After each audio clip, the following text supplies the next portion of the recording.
long before Israel had kings, before David ruled from Jerusalem, before the temple stood upon Mount Zion, a quiet child slept inside the sanctuary at Shiloh. He possessed no army, no royal authority, no political influence. Yet through this young boy, God would guide an entire nation through one of the greatest turning points in its history. His name was Samuel. He would become the final judge of Israel, a prophet whose words shaped generations, the man who anointed both Saul and David as kings. But before Samuel ever spoke to kings, he first learned to listen to God. His story reminds us that some of history's greatest leaders begin not with power, but with obedience. Today we journey to ancient Shiloh, where one child's faithful response to God's voice forever changed the future of Israel. The story begins during the closing years of the period of the Judges. Although the tabernacle still stood at Shiloh, Israel's spiritual condition had once again declined. The nation continued struggling with the same cycle that had marked previous generations. Periods of faithfulness were followed by compromise. Compromise led to suffering. The people cried out to God. Deliverance came. Then the cycle repeated. Even the priesthood had become corrupt. Eli served as Israel's high priest. He was an elderly man who sincerely desired to serve God. Yet his two sons, Hophni and Phinehas, abused their sacred responsibilities. According to the book of Samuel, they treated the sacrifices with contempt. They exploited worshippers for personal gain. They ignored God's commands while serving at his sanctuary. Their corruption reflected a deeper spiritual crisis within the nation. The place meant to represent God's holiness had become stained by human selfishness. Not far from Shiloh lived a man named Elkanah. Each year he traveled with his family to worship and offer sacrifices before the Lord. Elkanah had two wives. One was named Peninnah. The other was Hannah. Peninnah had children. Hannah did not. In the ancient world, childlessness often brought deep emotional pain. Beyond personal grief, women frequently faced misunderstanding and social shame. Year after year, Hannah endured quiet sorrow. The Bible tells us that Peninnah repeatedly mocked her because of her inability to have children. Even during journeys meant for worship, Hannah's heart remained burdened. Elkanah loved her deeply. He tried to comfort her. Yet there are some wounds that human kindness alone cannot heal. One year after the family had finished their sacrificial meal at Shiloh, Hannah quietly left the gathering. She entered the tabernacle courtyard. There she poured out her heart before the Lord. The Bible describes her prayer with remarkable tenderness. She wept bitterly. No loud words. No dramatic display. Only silent lips moving as tears fell. She made a solemn vow. "If you give your servant a son," she prayed, "I will give him back to you all the days of his life." Nearby sat Eli, the high priest. Watching Hannah pray silently, he misunderstood what he saw. Assuming she had become drunk, he rebuked her. Hannah answered gently, "No, my lord. I am a woman deeply troubled. I have been pouring out my soul before the Lord." Realizing his mistake, Eli blessed her. "Go in peace. May the God of Israel grant what you have asked." For the first time in many years, Hannah left the sanctuary with renewed hope. In time, God answered Hannah's prayer. She gave birth to a son. She named him Samuel. His name is commonly understood to mean heard by God, or asked of God, reflecting the remarkable circumstances surrounding his birth. For Hannah, Samuel was not simply a long-awaited child. He was the answer to years of faithful prayer. As Samuel grew, Hannah remembered the promise she had made. When he was old enough to serve, she brought him to Shiloh. Standing before Eli, she said, "I am the woman who stood here praying to the Lord. For this child I prayed, and the Lord has granted my request. So now I give him to the Lord." It was an extraordinary act of faith. Few parents would willingly leave their young child at the sanctuary. Yet Hannah trusted that the God who had given Samuel would also care for him. Each year she returned with a small robe she had carefully sewn for him, a quiet reminder that a mother's love never ceased. Samuel grew up within the tabernacle, serving under Eli. He learned how the sacrifices were prepared, how the lamps were tended, how worship was conducted according to God's commands. Yet despite living in the sanctuary, Samuel had not yet personally experienced God's calling. The Bible makes an important observation. In those days, the word of the Lord was rare. There were not many visions. It was a spiritually quiet time. Many had forgotten how to listen. Then one night, everything changed. As Samuel lay sleeping near the Ark of the Covenant, he suddenly heard a voice calling his name. Samuel. Thinking Eli needed assistance, the young boy immediately ran to the elderly priest. "Here I am," he said. "You called me." Eli looked at him with confusion. "I did not call. Go back and lie down." Samuel returned to his bed. Moments later, the voice came again. "Samuel." Without hesitation, the boy rose and hurried once more to Eli. Neither of them yet understood that the God of Israel was about to speak directly to a child, and through that child begin a new chapter in Israel's history. For a third time, the voice called, "Samuel." Once again, the young boy hurried through the darkness to Eli. "Here I am," he said. "You called me." This time, the elderly priest paused. Years of serving in the tabernacle had taught Eli to recognize something extraordinary. The boy was not imagining the voice.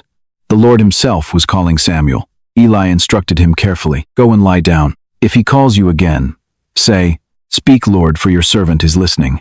Samuel returned quietly to his place. The sanctuary was still. The golden lamp had not yet gone out. The Ark of the Covenant rested behind the veil inside the holy place. Then, for the fourth time, the voice came, "Samuel, Samuel." The young boy answered exactly as Eli had instructed.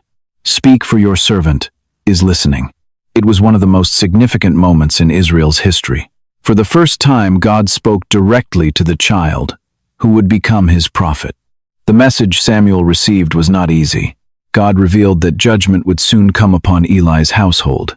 For years, Eli had known about the corruption of his sons Hophni and Phinehas. They had abused their priestly office. They had stolen portions of sacrifices that belonged to the Lord. They had treated worship with contempt. Although Eli had rebuked them, he had failed to restrain them. God declared that the time for judgment had arrived. The priesthood entrusted to Eli's family would not continue forever. For a young boy, hearing such a message must have been overwhelming. The man who had raised him, taught him, guided him, would soon face God's judgment. Samuel lay awake until morning. He feared telling Eli what he had heard. When dawn arrived, Samuel opened the doors of the sanctuary as he normally did. Everything appeared unchanged. The morning sacrifices continued. The routines of worship remained the same. Yet Samuel now carried a message that would change everything. Eli called for him. "Samuel, my son, here I am." "What did the Lord say to you?" Eli asked. "Do not hide it from me." At first, Samuel hesitated, but he faithfully reported every word. Nothing was withheld. The prophecy was painful, yet Eli accepted it with remarkable humility. "He is the Lord," Eli replied. "Let him do what seems good to him." Although Eli had failed in important ways, his response acknowledged God's perfect justice. The conversation marked the beginning of Samuel's prophetic ministry. He learned his first great lesson. A prophet's responsibility is not to speak what is easy, but what is true. As Samuel grew older, his reputation spread throughout Israel. The Bible summarizes his ministry with a remarkable statement. "The Lord was with Samuel, and let none of his words fall to the ground." In other words, God's messages given through Samuel consistently proved trustworthy. From Dan in the far north to Beersheba in the south, people recognized that a true prophet had arisen in Israel. For generations, the nation had lacked consistent spiritual leadership. Now, through Samuel, God's voice was once again heard. Unlike many surrounding cultures, Israel did not seek guidance through astrology, magic, or pagan divination. The prophet's role was entirely different. He called people back to God's covenant. He reminded kings, priests, and ordinary families alike that obedience mattered more than ritual. Samuel would become the bridge between the turbulent era of the judges and the coming age of kings. Yet, even as Samuel's influence increased, Israel faced another growing crisis. The Philistines remained powerful. Their fortified cities dominated the coastal plain. Archaeological excavations at Ashdod, Ekron, Ashkelon, Gath, and other Philistine centers reveal thriving urban societies with advanced ironworking technology, organized military forces, and extensive trade networks. Israel, by contrast, remained politically fragmented. Without a centralized monarchy, the tribes often acted independently. Tension between the two peoples steadily increased. Eventually, open war erupted once again. The Israelites gathered near Ebenezer. The Philistines assembled nearby at Aphek. The battle began. Israel suffered a devastating defeat. 4,000 soldiers fell. The elders struggled to understand what had happened. Instead of seeking God's guidance through repentance and prayer, they reached a dangerous conclusion. "Let us bring the Ark of the Covenant from Shiloh," they said. "Then it will save us from our enemies." The decision revealed a tragic misunderstanding. The people no longer viewed the Ark primarily as the symbol of God's covenant. Instead, many treated it almost like a sacred object that guaranteed victory regardless of their spiritual condition. The stage was set for one of the most shocking events in Israel's history. The Ark that had crossed the Jordan circled the walls of Jericho and rested in the tabernacle at Shiloh, was about to enter battle, and Israel was about to learn that God's presence could never be manipulated. The Ark of the Covenant was brought from Shiloh. Hophni and Phinehas, the sons of Eli, accompanied it into the Israelite camp. The moment the Ark arrived, the soldiers erupted with celebration. A mighty shout echoed across the battlefield. The ground itself seemed to tremble beneath their voices. Across the valley, the Philistines heard the noise. "What is happening in the Hebrew camp?" they asked. When they learned that the Ark of the Covenant had arrived, fear spread through their ranks. The Philistines remembered the stories. They had heard about Egypt. They knew of the plagues.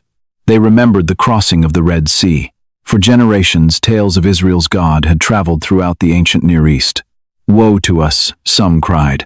"A God has come into their camp." Yet their commanders refused to surrender. "Be strong," they urged the soldiers. "Fight like men. Otherwise, you will become servants to the Hebrews."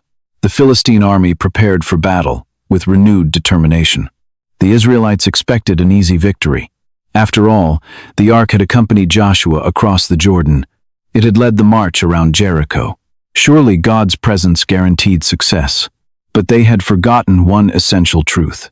The Ark was never a magical object. It represented God's covenant. Without covenant faithfulness, possessing the Ark itself meant nothing. God could not be manipulated. His blessing could never be forced through religious symbols alone. The battle began. Soon, the outcome became horrifying. The Philistines overwhelmed Israel. The army broke and fled. 30,000 Israelite soldiers were killed. Among the dead were Hophni and Phinehas. Then came the unimaginable. The Ark of the Covenant was captured. For the first time in Israel's history, the sacred symbol of God's presence had fallen into enemy hands. A single survivor escaped the battlefield and ran nearly 20 miles to Shiloh. His clothes were torn. Dust covered his head. Every step carried terrible news. When he entered the city, panic spread immediately. People began weeping. Their cries reached Eli, who sat near the city gate. By now, Eli was 98 years old. His eyesight had completely failed. Unable to see the messenger, he asked, "What has happened, my son?" The messenger answered slowly, "Israel has fled before the Philistines. Many soldiers have died. Your 2 sons, Hophni and Phinehas, are dead." Eli remained silent. Then came the final words, "And the Ark of God has been captured." The moment Eli heard those words, he fell backward from his seat beside the gate. Because of his age and weight, his neck was broken in the fall. He died immediately. For 40 years, Eli had judged Israel. His life ended exactly as God had foretold through Samuel. The tragedy did not end there. Phinehas's wife was pregnant and nearing childbirth. When she heard that her husband had died, her father-in-law was dead, and the Ark had been captured, she went into labor. As she lay dying after giving birth to her son, those around her tried to comfort her, but she barely responded. Instead, she gave the child a name filled with sorrow, Ichabod. The name means, "The glory has departed."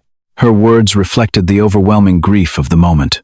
"The glory has departed from Israel," she said, "because the Ark of God has been captured."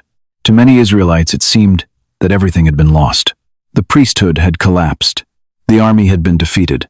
The sacred Ark had disappeared into enemy hands. The future looked hopeless. Yet the story was far from over. The Philistines carried the Ark triumphantly to the city of Ashdod. Believing they had defeated Israel's God, they placed the Ark inside the temple of Dagon beside their own idol. To them, this symbolized the victory of Dagon over the God of Israel. Ancient kings often displayed captured religious objects from conquered nations to demonstrate the superiority of their own gods. The Philistines assumed they were doing exactly that, but they had misunderstood the situation completely. Israel had not been defeated because the Lord lacked power. Israel had been disciplined because of covenant unfaithfulness. The God who had spoken to Samuel still ruled over every nation. The ark had not become weaker in Philistine territory. If anything, the Philistines themselves were about to discover that no earthly kingdom could triumph over the Lord of Israel. Their greatest celebration was about to become their greatest nightmare. The Philistines carried the Ark of the Covenant into the temple of Dagon at Ashdod. To them, this was the ultimate symbol of victory. In the ancient Near East, military conquest was often interpreted as proof that one nation's god had defeated another's. Victorious armies frequently seized sacred objects from conquered peoples and placed them inside their own temples. The message was unmistakable. Our God is stronger. The Philistines believed exactly that. They carefully positioned the ark before the massive statue of Dagon, one of their principal deities. Dagon was widely associated with agriculture and prosperity. Archaeological discoveries from Philistine cities revealed temples, cultic objects, and religious practices that reflected the importance of such regional gods throughout the eastern Mediterranean. Confident in their triumph, the Philistines left the temple for the night. They had no idea what awaited them the next morning. When the priests entered the temple at dawn, they stopped in shock. The great statue of Dagon had fallen face down before the ark. The idol appeared to be bowing in worship. The priests quickly lifted the statue back into its place. Perhaps they blamed an accident. Perhaps they assumed the heavy figure had simply become unstable. Whatever explanation they accepted, they restored everything as before. The following morning, however, the situation became impossible to ignore.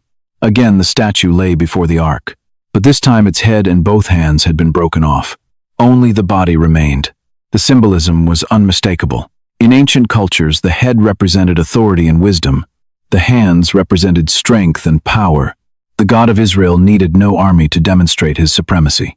Without a single Israelite soldier present, without a single sword drawn, the idol had been publicly humiliated inside its own temple. The biblical writer emphasizes that this was not a battle between equals. The Lord alone ruled over history. The humiliation of Dagon was only the beginning.